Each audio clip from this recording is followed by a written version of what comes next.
Um, I am so happy to have everyone here today and excited to have our panel of speakers with us this morning. Yes, Mr. Owens. Wonderful.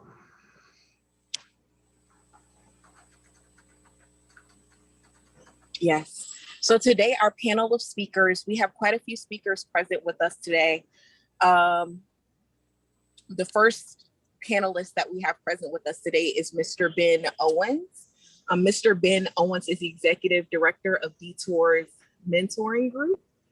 And so I'm going to have him give just a quick introduction of himself to everyone that's here and present. All right. Well, good afternoon, everyone. My name is Ben Owens, also known as Taco. I'm working here in South LA. I'm currently employed with APUU, Advocates for Peace and Urban Unity, and I'm a program coordinator supervisor with one of the grid zones here in South LA. I'm glad to be here. Wonderful. Welcome, Mr. Owens. Our next participant that I would like to introduce is Ms. Tina Padilla Zamora. She is the Executive Director of Community Warriors for Peace organization in Northeast Los Angeles. So Ms. Tina, I'll have you introduce yourself. Good afternoon, everybody. I'm the second part. When you hear TNT, that's Tina and Taco. So I'm the second part of that. But my name is Tina Padilla Zamora. I am the program director for Northeast Los Angeles. We have a grid zone here. On the ground doing the work. I come from the lifestyle, changed my life, and I've been doing this work now for about 9 years. And I'm really happy to be here. Thank you. Wonderful. Thank you so much. Our next panelist with us today is Mr. Kevin Orange, who's the Executive Director of APUU, which provides services in the Westmont, West Athens unincorporated area of Los Angeles. Yeah, well, good evening, everyone. My name is Kevin Orange, also known as Twin. I am the co-founder and co-director for Advocates of Peace and Urban Unity. Not only am I a director and co-founder, but I'm also a co-worker that's on the grounds working with my fellow teammates. Thank you. Wonderful. Our next panelist for today is Mr. Melvin Hayward. He is the head of programs for Chicago CRED. He is also a founder of Helper Foundation, which is an intervention agency that does work in the Venice, Del Mar, Mar Vista, and now Antelope Valley areas in Los Angeles. So Mr. Melvin, if you'd like to introduce yourself. Thank you. Great to see everybody on the line. Melvin Hayward, head of programs at Chicago CRED. Been in Chicago for the last 2 years, working to try to quell violence in a few communities on the south and west side. I'm a native, born and raised in Los Angeles in the Venice, California area. More than 2 decades of work in LA as the executive director of Helper Foundation. We're just glad to be here and looking forward to the discussion. Thank you. Wonderful. And our last panelist that's going to be joining us today is Mr. Skip Townsend. He is the executive director of Second Call. Good afternoon, everybody. Grateful to be here, born and raised in Los Angeles. Started with a group called Unity One, and Second Call came about in 2006. So I'm just grateful to be able to do the work and to share the knowledge and experience with all of you today. Thank you for having me. Wonderful. Thank you so much. And so just to give you all, I know that there was a description in the conference program for what this panel is really going to be about, but this particular panel is about community-based safety and intervention and its role. in the work of promoting community safety. And so when we talk about community, community is an ecosystem of stakeholders that are working towards shared values with collaboration and mutual aid. And so this ecosystem of community safety, violence intervention in its role serves as an integral and necessary component to public safety, and a foundational aspect of what community safety means. It is also a proven and viable alternative to law enforcement. So when we think about law enforcement agencies and the work that they do in order to promote public safety, we know that law enforcement cannot do that work alone, that there is an ecosystem, there is a network of public safety, and that intervention is an integral and necessary component of that. Over the last decade, we have seen a rise in violence. We've seen the pandemic happen, the spike in violence over the last 2 months in the summer, both in LA city and county, but also in cities and counties around the country. And what we know amid the pandemic, amid these increased spikes in violence, amid these protests calling for the defunding and finding alternatives to law enforcement, what we know is that over the country, folks are looking to alternatives. They are looking for ways to find institutions, organizations that can promote public safety as alternatives to law enforcement. There is a need for concentrated and targeted investment into public safety. And intervention as a proven method is the most viable alternative that we have. And it is the most well-positioned alternative that is present right now in the current world that we exist in. Interventionists sit at the intersection of both public safety and public health, especially amid the pandemic. Many intervention workers across the nation stepped into the role of public safety, whether they were providing PPE materials to their community members, whether they were getting folks signed up for the vaccine, whether they were ensuring that communities stayed safe amidst the protests. They really stepped into a public safety role over the midst of this pandemic. And now they sit at this unique intersection of public safety and public health, and often put their lives on the line to ensure the well-beings of their communities. As such, they have a unique perspective and insight into the needs of community and the ways that leaders, stakeholders, and legislators should be investing in community to promote long-term peace, health, and thriving. This panel particularly will bring together these violence intervention experts to speak about intervention's role in public safety, the history of violence in LA City and County, the ongoing advocacy efforts in intervention spaces, and the policy and systems changes needed in order to ensure that our communities are safe and thriving. So the way that we are going to conduct this panel, we have a couple of preliminary questions that we're going to ask our speakers. And then following those preliminary questions, we will open it up for folks that are in the audience to ask questions if you have it. I'll be monitoring the chat to make sure that your questions get through. I apologize, as a quick introduction, I kind of got ahead of myself. My name is Karen Carter. I'm the coalition coordinator with Urban Peace Institute. We are an organization that is about promoting public safety. We exist at this unique intersection between law enforcement, between community members, between our intervention partners and collaborators, and between systems, so county and city municipalities. And we sit at this intersection and work to promote public safety in a way that uplifts the needs and the voice of those in community primarily, in a way that holds systems and law enforcement accountable for the ways that they work alongside community and our intervention partners to ensure that our communities stay safe.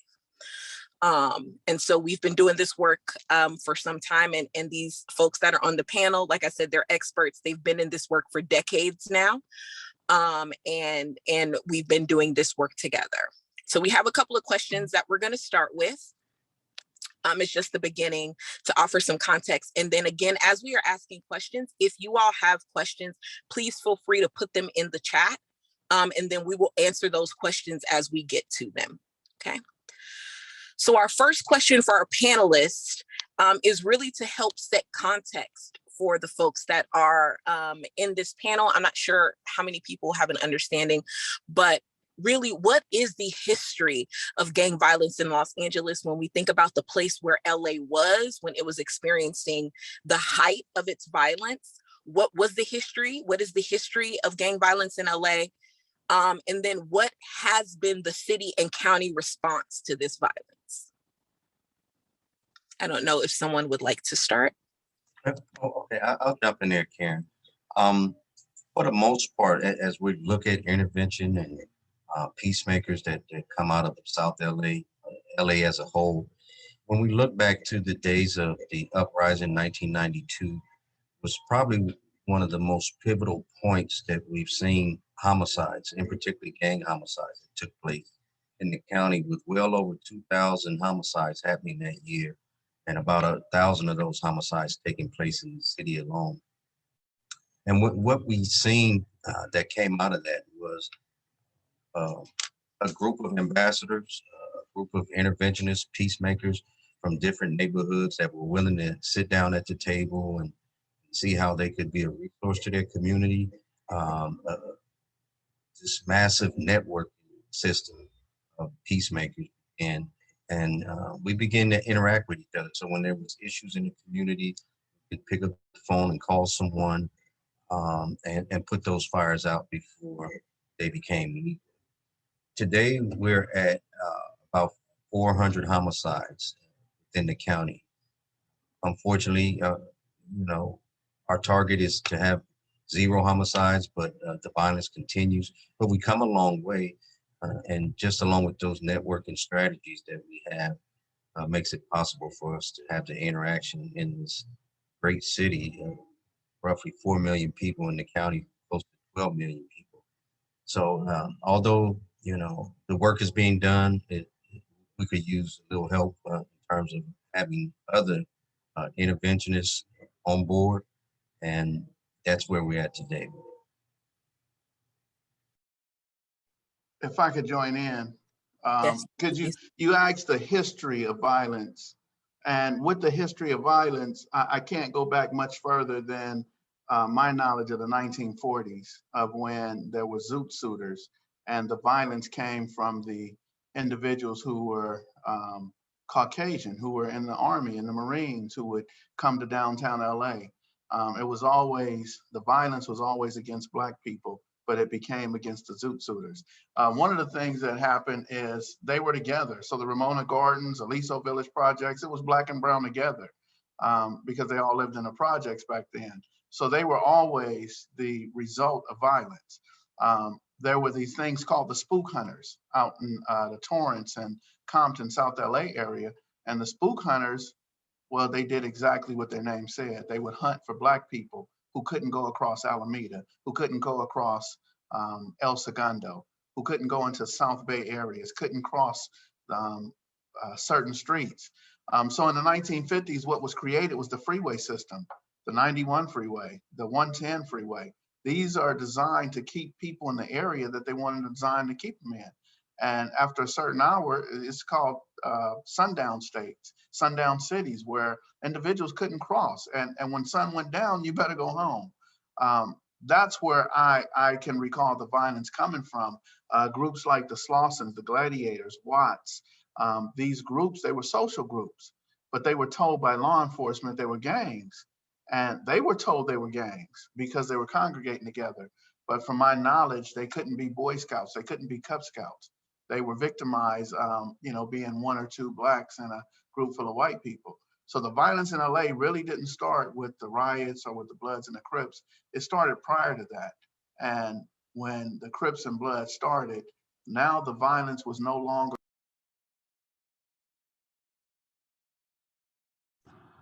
I apologize, Mr. Skip, you went out for a moment.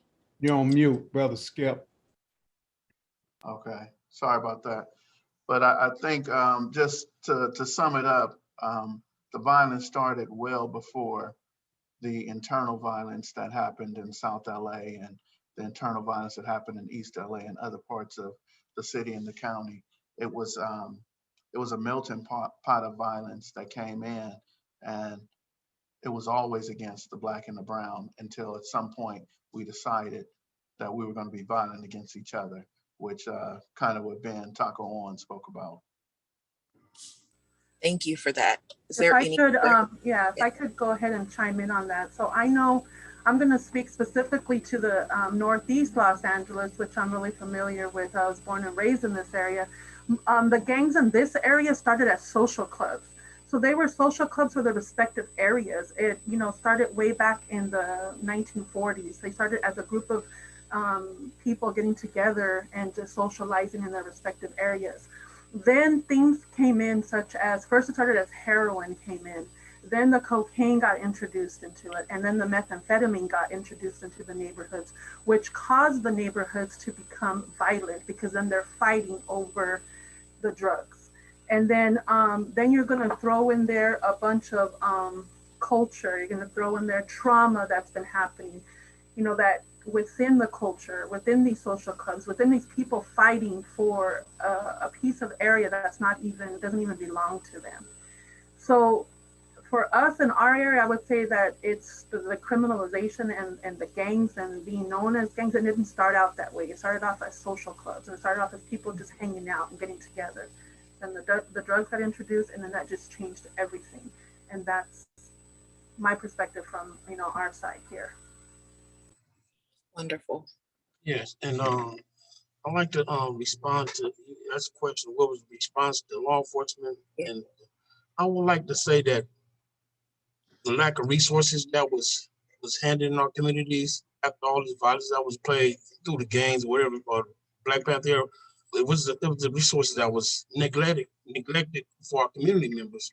And so I think we left the community traumatized with no healing attached to it. So they thought to flood our law enforcement and our community with money to police them, to arrest, instead of sending resources in there to help heal them through the trauma that they suffered for so long. And that's what I seen coming through the crack era. There was a need to arrest their way out of it instead of putting resources over there for the healing. And so we have a generation of young kids that was a product of that crack era, and now they're having kids now, but the trauma was never addressed. And so that's why we find ourselves repeating our past. So now we come together as interventionists to stop gang warfare, but now we found out in getting ourselves out there that we was dealing with something much bigger than that was trauma, that was a mindset. And so if we don't get into a young person mindset to get them thinking something differently, he gonna find his way back into that long road of recovery, going through drug addiction, I'm gonna say gang addiction because it could be addicted, so I think us coming in is trying to strategize and put ourselves in a better place to deal with the healing, to get our community to that healing aspect of it, because we never talk about healing. We talk about mental health, and we talk about a lot of people, but what do healing look like? So we could be really traumatized, not only the people in the community, but law enforcement traumatized. Our whole justice system is traumatized because they feel that there's an increase in violence. We got to lock everyone up. Let's go back to the beginning and find out what happened so we can start healing people. Because we cannot heal the young without healing the old, because they're going to be the one that's going to be leading and teaching our youth. So I think we got to look at that aspect and finding other resources instead of just criminalizing and locking people up. Because you can lock somebody up, but if you never address the healing and the trauma aspect of it, it's going to be a cycle here and keep repeating. People in higher places understand somebody that's having been treated for a traumatic experience can find themselves hurting others or hurting themselves. Thank you. Thank you so much for that, Mr. Orange. And I think, just to, synthesize all that together, I think, exactly. I think in terms, one of the things that you talked about is like arresting their way out of this, that this kind of response was, let's not inundate communities with the resources that they need to actually heal, to actually address these root causes of violence, but instead let's just arrest perpetrators of violence. Let's arrest folks in community, and believing that was an arrest our way through that. And I mean, obviously what we know is that didn't work. And so I think as a follow-up to that, when we think about community-based safety, or when we think about intervention and its role in promoting safety in community, obviously arresting our way out of those things was not the appropriate response, nor was it the most effective response. From you all's perspective, what is the appropriate response? How do we appropriately respond to community violence from your lens? Yeah, I guess I'll start this one. You know, to be quite frank, I think we need a real comprehensive approach. You heard from my colleagues talk about generational issues around trauma, around police brutality, around our communities being affected by a plethora of issues, right? And so when we talk about coming up with a solution to community-based violence, you know, the way that I see it is it's a few things that need to happen. Number one, intervention work is the tip of the spear. Those are the individuals that have come from the lifestyle, have the most relationships in the community, and have something that we call a license to operate, which is really permission from the community to provide a service. That in providing community-based public safety, that's a critical element. But I think to go a little deeper, that right there is the initial step. You can calm violence, you can mediate conflict, you can get people to the table to start thinking about alternatives to issues. But I think if we really want to help deal with the stress and the trauma of being involved in a lifestyle for so long, you have to start to work on the human being. And so what I mean by that is really having individuals that are mentors and/or case managers or life coaches who are working to develop a plan with high-risk individuals that are at highest risk of shooting and killing somebody or being a victim of gang violence. And so having a case manager, life coach, or a mentor that can create a game plan, right, for that individual to walk through the steps of change. And we all know that change doesn't happen overnight. But I think creating a pathway for an individual to work on being their best self, and that starts with healing. And so we walk through that process. I think that the next step is really assessing where an individual is and where they want to go as it relates to their education or work or a career, being a better father, being a better husband, being a better son, being a better community member. And taking steps so that you ensure that that's realistic, worthwhile, and attainable, not for us, but for the individual that we're working with. Lastly, what I'll say is it's important to atone and reconcile with the community about the ills that have happened. Those of us who are on this line were all a part of gangs in our previous life, right? As it relates to what we've done in our past. And so a lot of this work is based around atonement and reconciliation about those wrongs, but also stepping in the front line and saying, not only are we going to do better for ourselves, but we're going to do better for our community.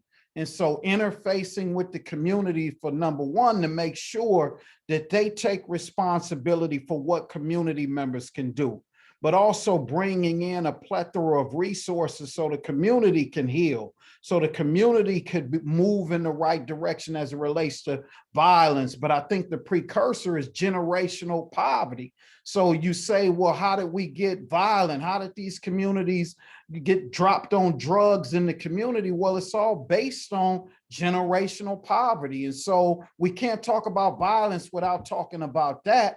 But I think also empowering individuals who are willing and ready to step up and serve the highest risk community members. We are an alternative to law enforcement, and oftentimes we communicate, we work with law enforcement, but we'll never cross the line of giving up information, of compromising the integrity of our work, because we know our people don't have a lot of people to lean on that they trust. So we're those individuals that become the intermediary to stand in the gap. Thank you for that, Mr. Melvin. Comprehensive discussion about what is needed. Is there any additional thoughts or ideas about what is the appropriate response from an intervention lens or community-based safety lens to to community needs and community violence? Like Brother Melvin said, we the alternative law enforcement. We became alternative to mental health, to probation, and to law enforcement all together. And so, but it upsets me when we have people that's overseeing our communities that don't think the people from our communities know what's right for us. Everybody have what they can say was best for us, but they never ask us what's best for us, what we want, what we need. Come ask us. We got some bright people. I mean, young, old, it don't matter. We have some bright people. And the majority of people in this community are some phenomenal and great people. It's just a small percentage of them that's probably out here messing up. But allow the community to take care of their own. You know, and you got to give them the resources so they can be able to sustain themselves and put the right services and resources in their community. Because at the end of the day, they know what they're missing and they know what they need more than anyone that's not in the environment or grew up in that type of environment. You might have read a book, seen plenty of movies. It have nothing to do with feeling this and walking to school, you know, trying to make it to school without people asking where you from. You know, so that's just something. You haven't walked in the shoes, you don't know what it's like for a person to go to school to get a decent education. You know, it's hard for him to sit in the classroom and listen to a teacher, but the teacher want to write him up and he's disruptive. No, he's thinking about his life. How I'm going to get back home. You know, so we had to set up these safe passages at some of these schools and these safety routes for him to get create a safe route for him to get to school, have safe passages while he's there to keep himself safe, as well as the administration and the faculty at these schools. So this is a number of things that we became alternatives to, and I think we became a greater resources to our community. The most establishments that that's been in place for like the last 100 years. So, Thank you so much for that, Mr. Kevin. Any other thoughts of what is the appropriate response from your perspective and your lens of being in community to community violence? Go ahead. Okay. That's okay, Kako, go ahead. Well, I was thinking in terms of safeguards, you know, doing this work, having a lived experience, mostly having a background and being exposed to not just violence, but crime in some respects, or the notion of crimes that take place, and having a safeguard of immunity to some of these situations that we can find ourselves in, where sometimes interventionists could be probed, investigated for crimes that, you know, they're not necessarily trying to solve, but they're just trying to solve the situation, which might have been related to a crime. So for instance, if Johnny gets shot and law enforcement wants to know who shot Johnny, whether we know or not, that's not our role. We need those safeguards in place so folks won't get subpoenaed to, you know, determine Johnny's status within the program, or how we're making, you know, life better for his family, or whatever resources that we might be offering the community that might also simultaneously be under investigation for whatever reasons. So it's very delicate work because, you know, we do have to engage folks, and we're not always privy to what their lifestyle or the conduct that they're having in their communities. It's very delicate in that regard in terms of legal aspects. The violence is even worse. You know, there's a lot of guns on the street. There's a lot of violent people out there, and we have to engage. So we literally put our lives on the line trying to help our community and save those lives. We don't have those vested protections like law enforcement. We don't have, you know, bulletproof vests, firearms, or, you know, patrol cars, anything like that could necessarily serve as a protection from forms of violence. Wonderful. Thank you for that. And I think it, you know, speaking to the fact that, you know, as interventionists, as people that do community safety, that you don't have the same structures of support, the same systems of support, the same vested support, whether that's physical, like bulletproof vests, or whether it is structural, like funding that law enforcement has. And I think it begs the question, because I've heard a couple of times people mention that intervention is an alternative, a viable alternative to law enforcement. I think the question is intervention effective? Does it work?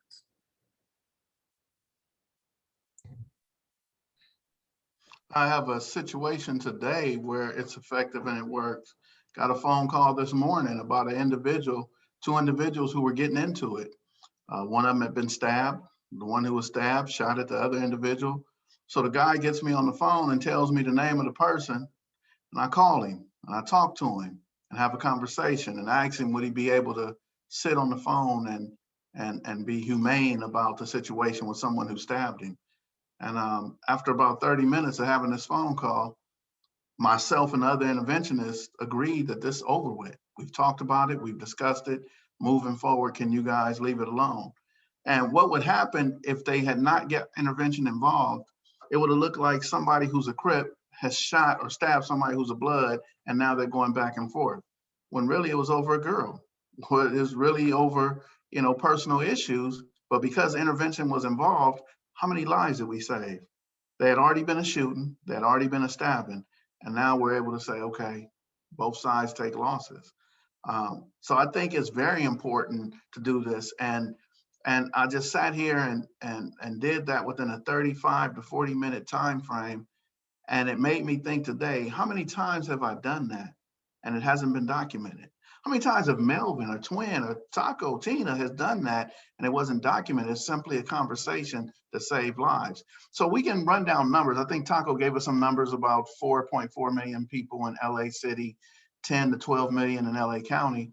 So we could talk about how many shootings there were, how many lives were lost in this time period of 2021 or what happened in 2020. But can we document how many lives were saved because of interventionists? And for the most part, interventionists never truly have the opportunity to tell their stories. And when they do, it's often told by other people. It's not told by the actual interventionists. There's groups of people who have done research who are taking our stories and saying, hey, look, they speaking for interventionists. This works. Look, let me show you how.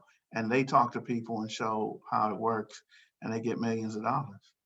And then I continue to do the work that I do for free.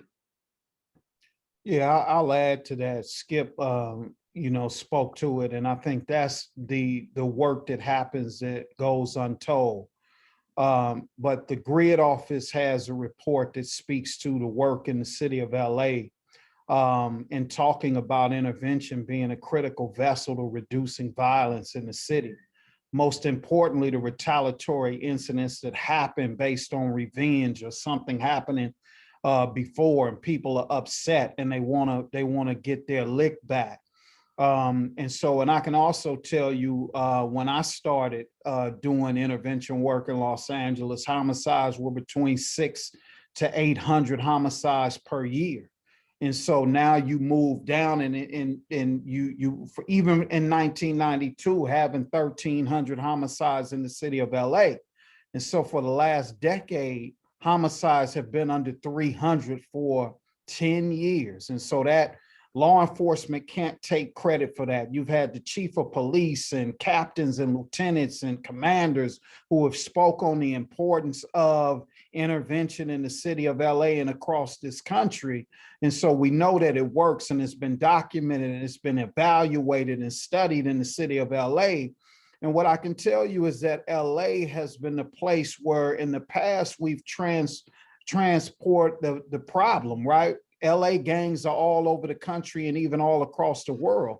But now LA is transporting the solution. People are coming to LA to get the solutions, and we've been training. This group here has been training and going into cities across this country, talking about the strategy that we've used. And so if you ask any of us, we'll say, yeah, we're not just saying that based on word of mouth or what we know we're doing, but what we're saying is that intervention work has been studied. I think now, if we want to move in the right direction, what Skip talked about is oftentimes we're not the ones talking about the success, but I think in this time and day, it's important that we start to have Black and brown researchers, right, who are in the community researching our work and collaborating with the peacemakers to prop up the work, and not having other people come in and take credit or utilize the research and start to bring more money into their institutions. But the resources need to go back to the work. The resources need to go back to the community. So I say it definitively that absolutely this work, it works. And we are true examples of how to work. It worked for ourselves, but it's working in our communities.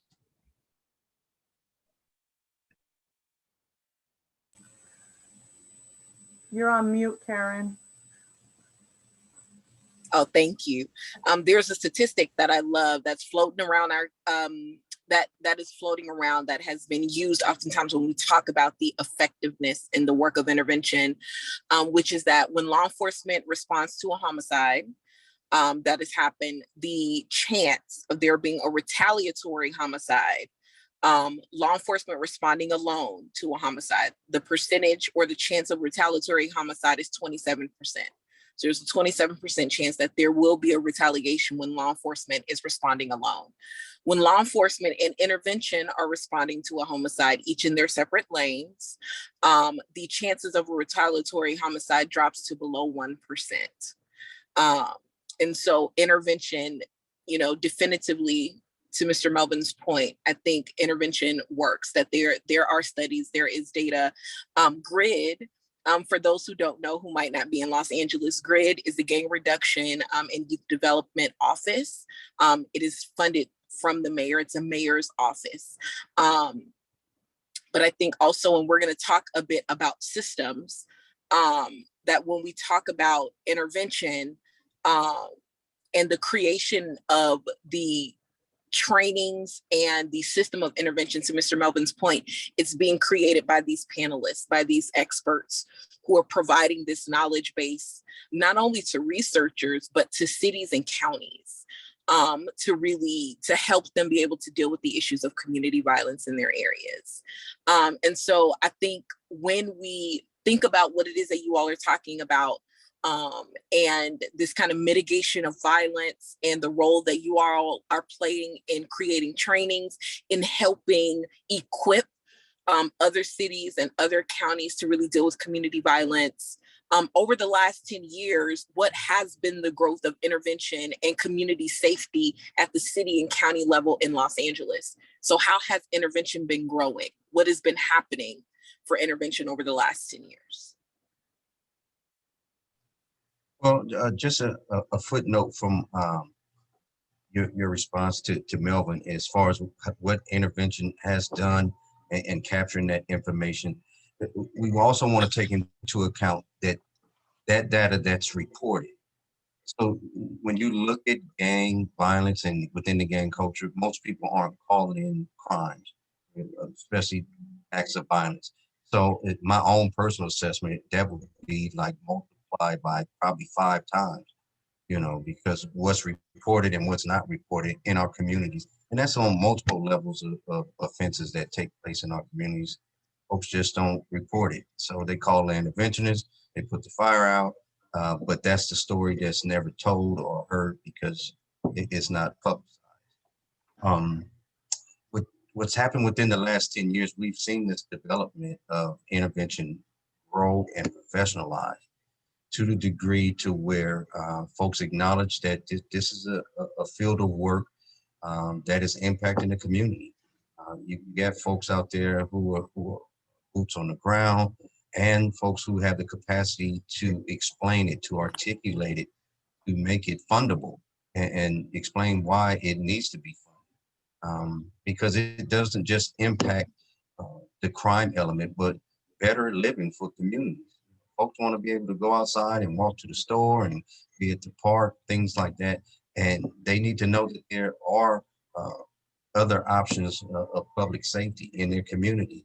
And when you have homegrown people who have lived experience, who can go talk to, whether it's the active gang member or it's the 80-year-old lady who lives by herself and is concerned that, somebody might shoot up her house or be vandalized or she might be victimized, and having the capacity to just really get out there and engage the community on a professional level is a new experience for some.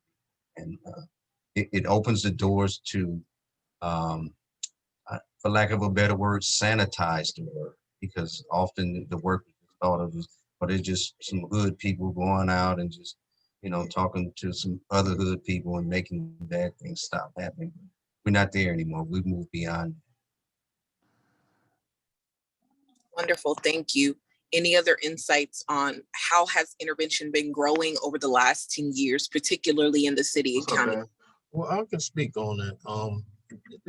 The intervention been growing far as the conversations, but far as the people on the ground, boots on the ground, we tend to be standing in quicksand or something, because we're not even living we're not getting paid a livable wage to live in California, in Los Angeles.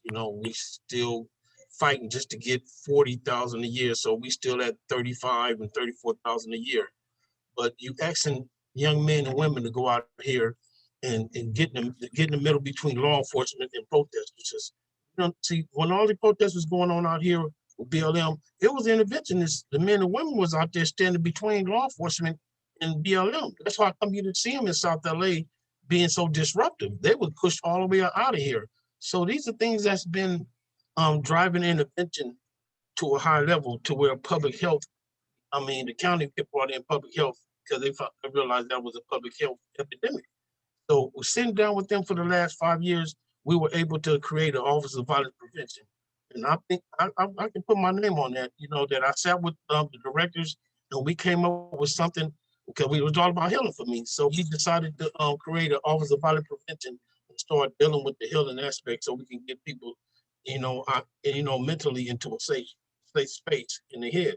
But where intervention for us on the ground, the name is getting larger, but it's not affecting us economically, where we're able to take care of our families and hire the people that we need on the ground.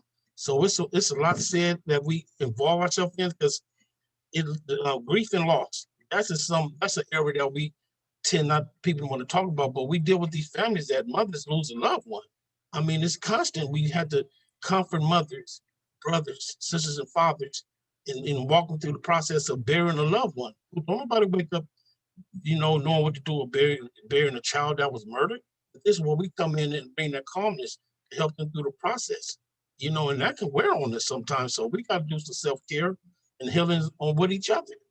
So that's where we at. And then I've been the victims of crime services. I think that should be done from our agencies.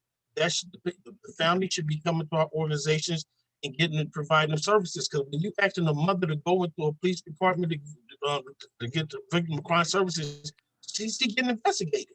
They want to intimidate her. Like, if you let me know, give me some information. The mother don't know who killed their child. So that's between her giving the law enforcement some information and burying her loved one, they put them in a difficult spot. So, and I don't think the services need to be inside of a police station. It should be in grassroots communities, grassroots agencies, and organic agencies like ours, for people to come in there and receive them services. And I think it'd be so much money left on the table that these families can take advantage of, especially dealing with the trauma. After burying a loved one, the months and years after that nobody come back and check on them. That's where we come in at, because we see them. We're in the communities with these men and children and women. So that's just something to think about. That intervention is, we left out of it when it comes to the monetary of it. But or as with the epidemic, we had one day with police had blue flu. We had to stay out here and stay in the streets. We had over 400 officers was sick that day, but intervention had to step out there and step in these roles to protect our community and make sure they were safe, as well as safe from passing on the COVID. So those are just things I want to touch on. Thank you so much for that, Mr. Kevin. Tina, do you have anything you'd like to add about how intervention has grown over the last 10 years? Yes. So for a long time, interventionists were doing this work, as Kevin had said, without receiving the monetary payment for doing this work. We were at the table, we were doing meetings amongst each other, talking about things that were happening in the street, trying, calming tensions. So it wasn't until I think recently when the disruption happened and the pandemic happened, when interventionists really were brought to the forefront. We were in the mayor's speech. We were being recognized at that time. We were in, providing public safety. We were not only violence interrupters, we were virus interrupters. We were out there doing the work and making sure the community was safe in all aspects. So I say, we've been here, we've been doing the work, we never left, we're never gonna stop doing the work. We're doing this work because it comes from our heart. It's our calling. It's what we're called to do, because not just anybody can do this work that we're doing. Has it changed over the past 10 years? Most definitely it's changed, but it needs to change a little bit more. We need to be able to receive money to go out into these communities and provide the things that the community needs. Who knows better than us with the lived experience, us that come from the communities, who can heal the communities? It's us. We need to heal the communities. The community respects us, the community listens to us. And it's just, we need the support of everybody to continue this work that we're doing and in saving lives. Thank you for that. And I think it's also important to note, and I know that Mr. Kevin alluded to it, but again, when we think about intervention as a field of safety, as an integral foundational part and a field of safety, that the work that these panelists have done over the 10 years, I would be remiss not to highlight the ways in which they have been integral and foundational to intervention being developed in the LA City and LA County area. The work that they've done with the County of Los Angeles to help support and bolster the Office of Violence Prevention in their effort to expand intervention around the county. The work that they've done to create the blueprint for what the CRED office is in LA City and how it provides intervention. And the continued trainings that they do. And, Mr. Melvin spoke about, around the country, but the truth is around the world. These experts have gone to other countries and provided insight into strategies and ways to deal with community violence from an intervention lens. And they are experts. They are on the ground, but they have the knowledge of what it takes and the ways in which they have structured and created intervention and supported intervention and continue to grow intervention in LA City and LA County has really set the blueprint for what this looks like and has helped create and be foundational to how it is expanding around the nation when we think about alternatives to law enforcement and community safety. I think one of the things that has consistently come up is the need for funding. And we know that with this work, all of those things are absolutely, all of the ideas, working with systems, helping structure and create systems infrastructure for building out intervention is great, but this work needs to be funded. And so obviously that is one big component, but for you all, what are some of the other challenges to growth for intervention? Obviously funding is a big part of that and needs to consistently be reiterated.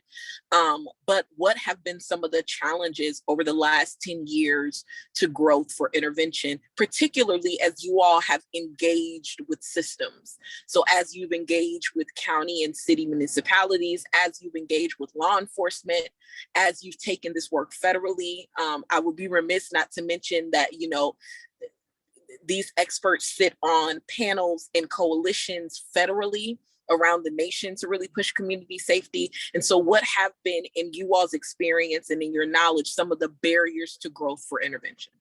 Let me start. I muted myself while you were talking. I want to make sure I jumped on top of this, because one of the things that happened, and as you talk about federal funding, we talk about federal dollars, there are $5 billion that are coming out of the federal government that's supposed to be earmarked for intervention across the nation.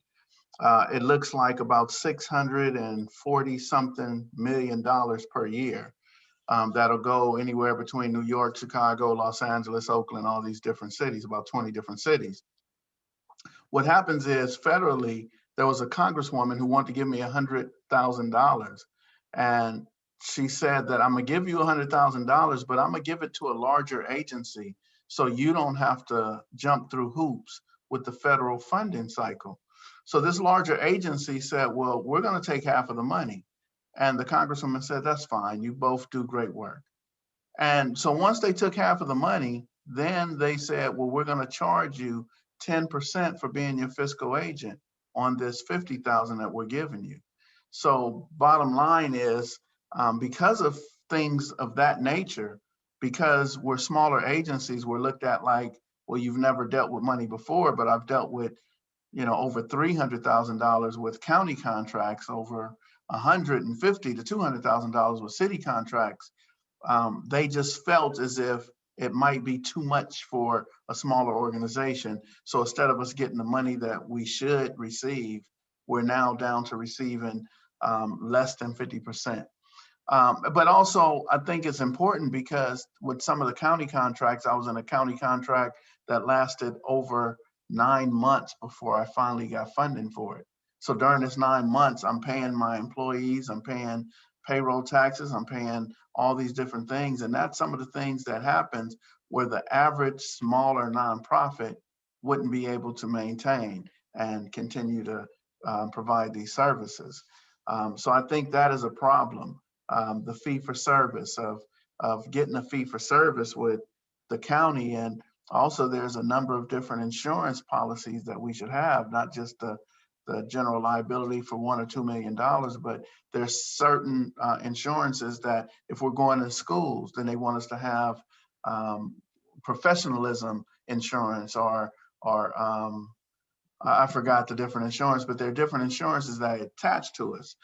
When getting insurance, they also want to attach not just the schools or the place that we're going, but if this is a county contract, they want us to put the county or the city. The city has to be added to my insurance policy. So these are some of the things that happen in nonprofits when we are good at being the practitioners, we're good at doing what we do.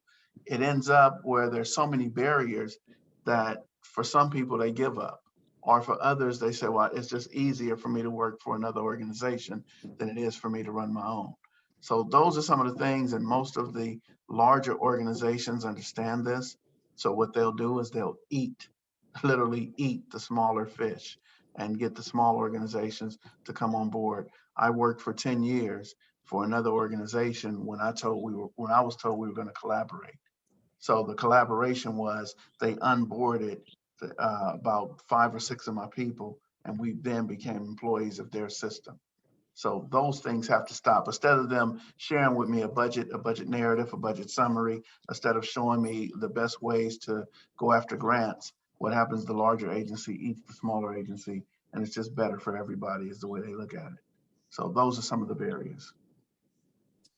Any other insights? Thank you so much, Townsend. Any other insights into what some of the barriers have been to the growth of intervention as a profession? So I would have to say, Karen, growth itself, and I mean literally. So this isn't white paint on my mustache and my beard. And I knew Kevin and Twin and Skip when they had afros. And so the growth of intervention literally takes place as we get older. We need replacements. And we need someone who has the capacity to do the work, but we have to make it not look as easy as it does, because with experience, it looks easy. But at the same time, we need to be able to groom them. And so I was having a conversation with a LAPD commander the other day, and I told him, I said, you know what, I'm probably going to watch you retire. And he laughed because he thought it was a joke. But the reality of it is we see in public safety and a lot of other professions, they go ahead, they retire, and they have a retirement plan, and they live their lives. But the average interventionist is between 30 and 50 years old, probably 40 and 50 years old. So we need to be in a position where we can find our replacements. But not everybody wants to do this work for $30,000 a year. That's not sustainable wages. in the city of Los Angeles. So yes, we do need that growth. And, you know, like Skip said, when we partner with other agencies, whether it's a fiscal partner, we appreciate the support. But when we don't have that capacity to be boots on the ground, and then we're the janitor, then we're the grant writer, we can't do all that. I mean, we want to be able to level our level of expertise in whatever admin issues or whatever else that needs to take place, at least have the funding to be able to hire someone to do that or put that within the budget. And we just haven't seen those opportunities arise. And so I think when we're starting to look for our replacements with an S, because it needs to be more than just us. We don't want to hand off something to our mentees to something that we didn't feel was right for us, and then we want to hand it off to someone else and expect them to do the same thing. So our growth or anticipated growth is really going to rely on the next generation, those who coming behind us.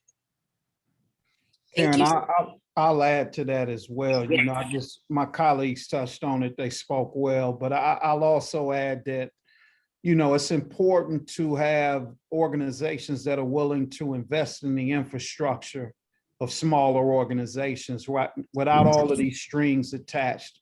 I think the other thing that happened in LA is as we grew our budget, right, and, you know, we got upwards of close to 40 million in funds for violence prevention. At times, the same organizations were receiving that funding, right? And we knew as interventionists on the ground that the same organizations don't have a license to operate in different communities. And so folks were recycling experiences that we knew weren't going to work unless they had the right people. And so you get organizations to hire the people on the ground that they know could do the work, but unwilling to empower those executive directors in small organizations.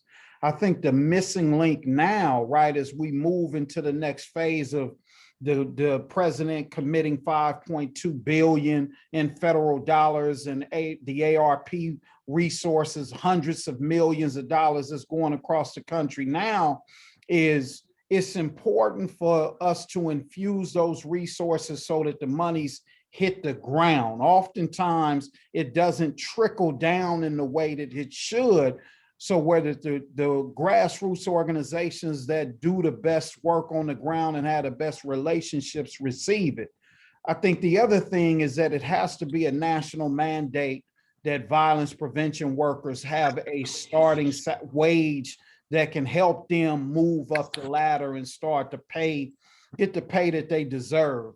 The other thing that we're experiencing here in Chicago that I know that we have to get to in LA is we have upwards to $100 million in private funding in Chicago.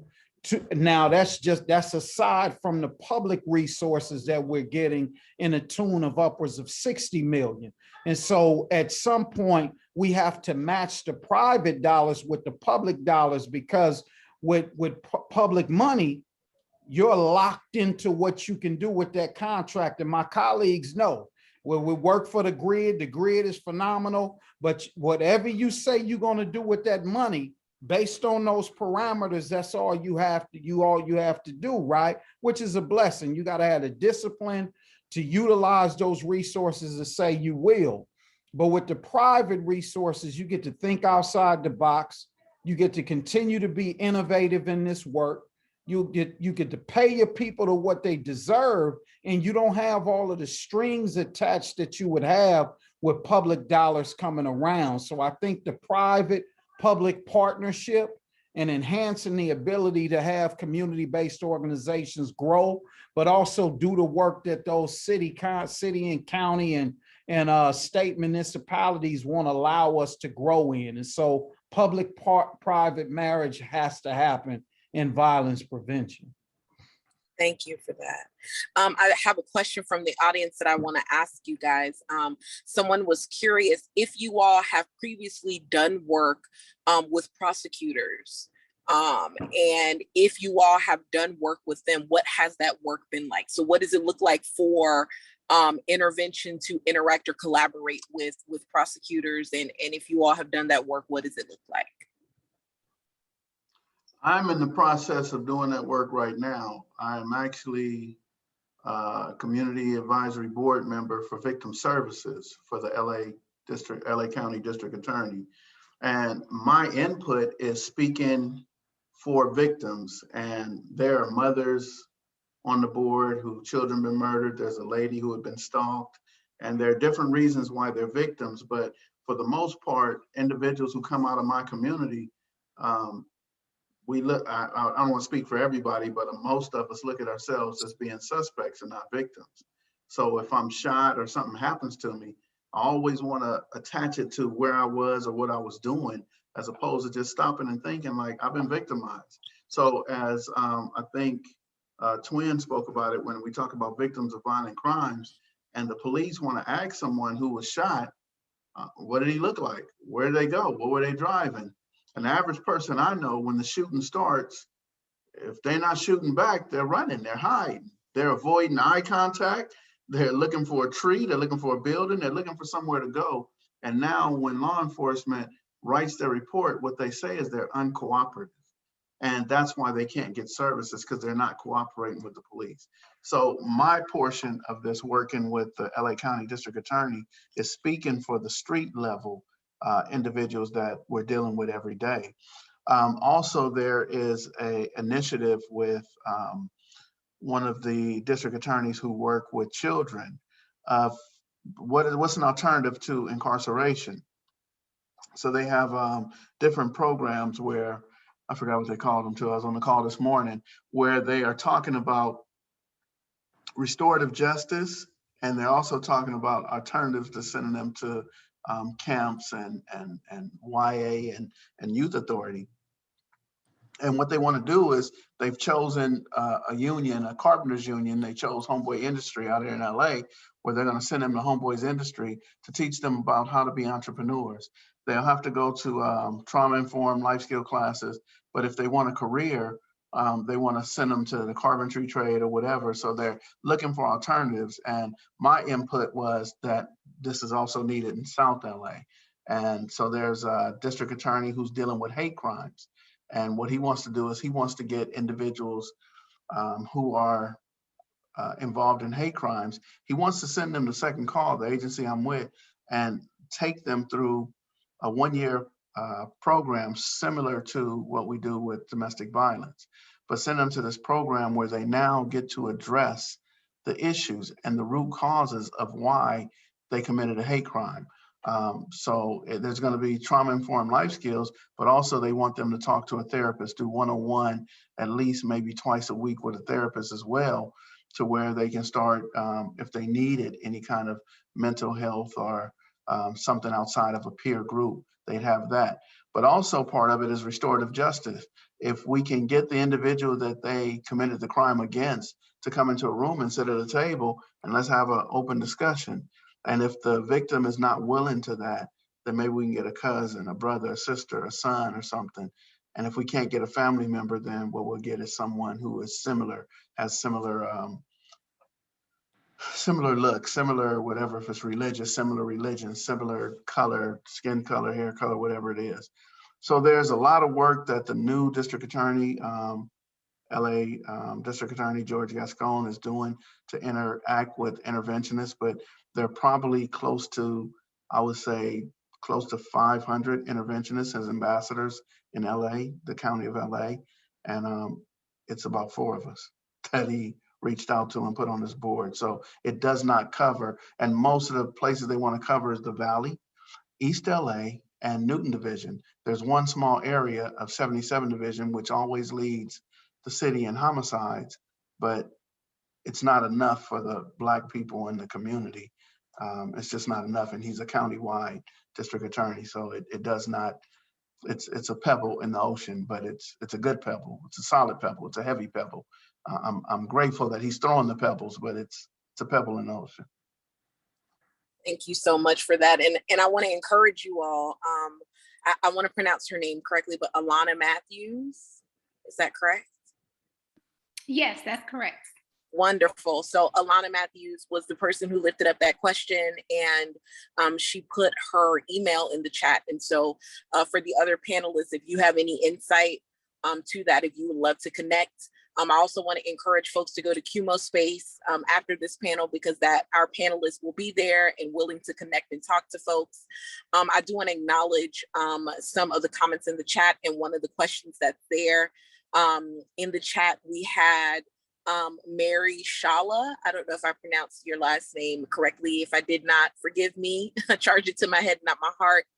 I've been trying to figure out, her comment was, I've been trying to figure out how best to help my community in regards to domestic violence and sexual assaults. I'm currently trying to figure out how best to allocate money to help my community better. I've been nervous just writing a check and saying, here, help people. I want to know who I'm helping, if it's actually benefiting, if these people will go back or be able to stay out, if it will keep them from doing drugs and alcohol. This information has been very helpful. So thank you for that. And I definitely want to lift up, in your cities and counties, I mean, intervention, there's a reason why intervention sits at the core of this work. The analogy that Mr. Melvin used was that intervention is the tip of the spear, because it goes into the most marginalized, the most impacted, the most violent parts of community, and with license to operate, with community trust, with these built relationships, are really able to do the work of mitigating violence and providing resources to folks that typically systems folks don't see, right? These are the unseen, these are the unacknowledged, these are the unresourced, and they have a direct line to these communities and understand what it means to really plug resources into it to support these communities. And so this work is integral. And in your areas, if you have intervention workers or folks that are doing this kind of work to this capacity, please plug in. We'd love to hear what area you're from. Again, these experts are kind of plugged in around the nation. They're kind of known. They're known. And so if you are not from LA and you're from a different area, let us know your area. Perhaps they know who's in your city, who's in your county that's really doing this work, and where you can provide some support. And if you are in LA County and LA City, supporting their work is important. They're here, they're on the ground, they're doing the work. And so supporting them is really integral. I want to answer this question that is in the chat that was sent by Nalia. I believe I pronounced correctly. Forgive me if I didn't. Nalia said they have a question. In the push to defund the police, some LA gang interventionists have said that we shouldn't be defunding the police because they are needed in the gang intervention work. Other gang interventionists in reports coming from CRED said that the role of the police is integral to the work that they do as an organization. Gang intervention, by definition, according to UPI, includes working with police and law enforcement. I am interested in hearing what role you all believe police should have in gang peace building and violence interruption. And so I think it gets at, again, getting at the core of that statistic, law enforcement functioning in their role, gang intervention in their role, but from you all's intervention perspective, what role does law enforcement play? Well, I would first say my perspective of defund the police wasn't an idea that came from intervention, and maybe even whoever thought of the concept might have been thinking differently, as opposed to, if you're not doing the work, then yes, take the funding away. I think our approach was fund intervention, so it wasn't communicated. Take the money away from the police and give it to the interventionists. That wasn't a stance that we had. We do have an understanding, a professional understanding, with working with law enforcement. They have, their roles, responsibilities, and protocols, and so do we. So there's a professional understanding on how we do the work, how we collaborate, and the extent of that, how it benefits our community. And I think a lot of times that's not necessarily communicated at a public stance, but that's information that we have to go take back to the community and translate that. What does that mean? So yes, there is a professional understanding with law enforcement. Our collaboration is unique and different than your typical, what you might call, community advocate. But at the same time, we know which lanes that we're in. It's not a matter of us trying to take any funding away from them, but we don't want to make it absent that we definitely need funding too for the work. Any other insights Yes. to answer that question? Yes. Yeah, Mr. so I would like to say that one of the things that can happen, and I'm gonna give you an example. There was a Deputy Chief Bob Green, who was a deputy chief for LAPD, and called me and asked me, could I put a team together and have them work with Metro? A lot of the homeless people who are here, what they'll do is they'll ride the train, they'll ride the buses, and when they come to the end of the stop, they don't want to get off. So the Metro bus drivers and train drivers will call the police, and now the police come on in full uniform. They're intimidating, they're confrontational, and now we have use of force with the police officers and homeless people. So one of the things that we can do, not just to fund the police, but as you talk about, we have a role, they have a role. Bob Green asked, can I get some individuals, not security, but just good people in the community who can help to de-bus and de-train these people, and can we get them off the train without incident? So what we did is we trained in effective communication. How can I ask you to do something? How can I control a conversation without it being intimidating or insulting to you? Can I offer you resources? Even if you don't want the resources, can I provide resources outside the train station and have them there for you? If you need housing, if you need snacks, a bath, whatever it is, can I find these resources and have a conversation and get people to walk off the train? So when we say defund the police, let's just not defund them. Let's take away some of their duties that we really don't need them doing. I don't want the police to deal with mental health issues. If my brother is smoking Sherman, running naked down the freeway, I'm gonna call my mother, man. I don't want to call the police. And I'm gonna tell him, man, I'm gonna tell mama, you out here naked. You know, but we call the police, now they might shoot him. Now they might hurt him or kill him. What I want to do is, how can we find alternatives to 911? And that doesn't take anything away from their investigation skills. They got great detectives. They got people in the community. Imagine this, they got people in the community that they convince to tell on their friends. You know what I mean? So the police are doing an excellent job at what they do. What I want to do is to have the first call. Can they call one of us first in intervention as opposed to someone else? And lastly, I just like to say, which I believe is historic, and if I don't tell the story, nobody else will, but in Leimert Park area of Los Angeles was the only still the Black community that we have. You know, it was Watson, Compton, Inglewood was primarily Black, but now the Leimert Park area is the last center, the last hub where when something happens, Black people feel like this is our area in LA. Well, we were asked by the council member for me to have ambassadors at that park. And I've been blessed to have 5 people from that community to be the ambassadors there, to put out fights, to stop people from fighting, to stop people from doing illegal activities, but also to build relationships with the homeless people so that they just don't show up one day and throw their stuff away and make them leave. We're now finding that there are USA track stars who are living in tents in Leimert Park. So we're buying her shoes and helping her to find her children. And I think that that is historic, because I don't think that's the role of law enforcement. That's the role of community intervention work. And it's historic that at second call, we have the keys to Leimert Park. We lock the park at night, and we have not yet in the last 3 months had one individual, homeless or otherwise, argue or try to fight us about saying, if you need to use the restroom, we're gonna lock the park. So would you go now? You know, we don't wanna lock you in, and, laugh and joke and even buy food for some people. I think that's what's needed, man. It's more of a human approach. These are not suspects. These are not inmates. These are not defendants. These are people. These are our people. So I think that's the one thing that we can do before we have to call law enforcement. Thank you. Can I put a different spin on this, Karen? For Yeah, me, go ahead. We're going to be closing up. But okay, go ahead. but about defunding the police, my thing is like, how can we generate more money to recruit to our African American men and women?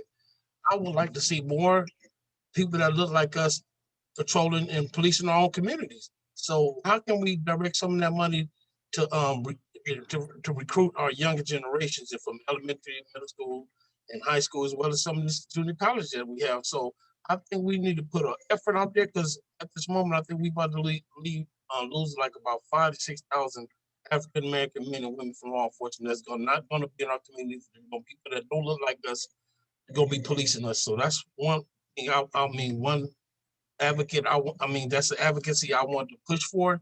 How do we recruit more African-American men and women in our community to police all communities? Thank you for that.